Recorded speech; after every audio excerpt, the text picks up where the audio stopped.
Autrefois, la connaissance et la sagesse spirituelle étaient enseignées à des personnes un peu plus âgées parce qu'on sous-tendait qu'ils avaient pris d'abord le temps d'avoir acquis le bon sens, la discipline personnelle, d'avoir traversé certaines expériences qui ont demandé de la patience, du calme, de la sagesse et tout ça avant.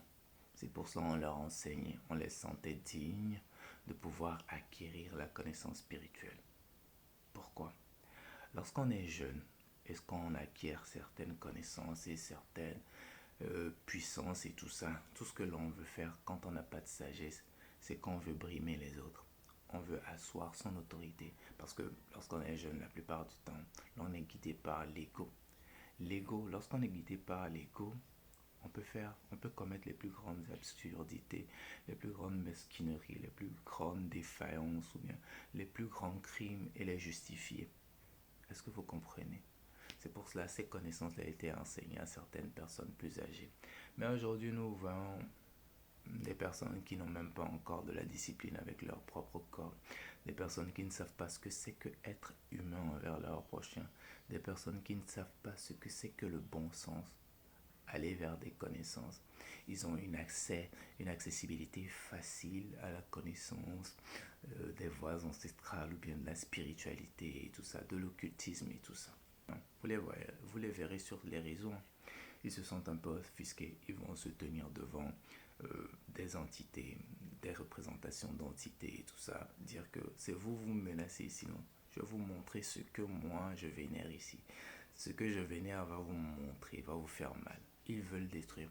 Nous avons non seulement la naissance toute une génération de futurs paraphrémiques, non. Ils sont déjà paraphrémiques par l'endoctrinement religieux qu'on leur met dans la tête. Une future génération de paraphrémiques par-ci, sur toute l'étendue de la terre africaine, c'est ce que nous voyons, avec la complicité de ceux que vous avez choisi pour vous diriger. Une génération de paraphrémiques, une génération de spirituels qui ne comprennent pas même l'essence de la spiritualité parce qu'ils ne sont pas encore passés par la discipline personnelle, ils n'ont aucun bon sens, aucun savoir-vivre, ils ne savent pas que d'abord ce qui est plus important dans ce monde, c'est l'être humain d'abord. Ils ne savent pas ça. La connaissance et la sagesse ne peuvent pas être enseignées, ne peuvent pas être enseignées à des gens qui n'ont aucune discipline personnelle, qui n'ont pas encore connu la douleur de leur corps et d'avoir appris d'abord à maîtriser leur propre corps, leur propre douleur.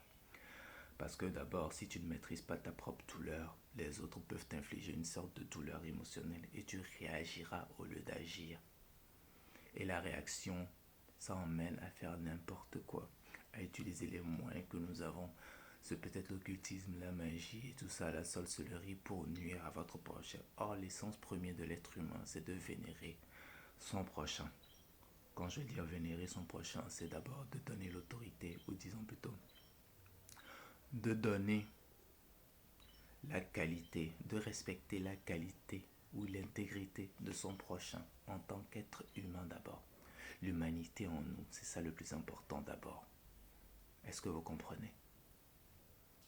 Donc, comprenez que la vraie question à se poser parfois, c'est est-ce que nous allons vers quelque chose de sûr ou nous allons vers notre décadence? C'est ça qu'il faut se poser d'abord comme question. On ne peut pas disposer de la connaissance et de la sagesse. Non, la connaissance du savoir et en faire n'importe quoi.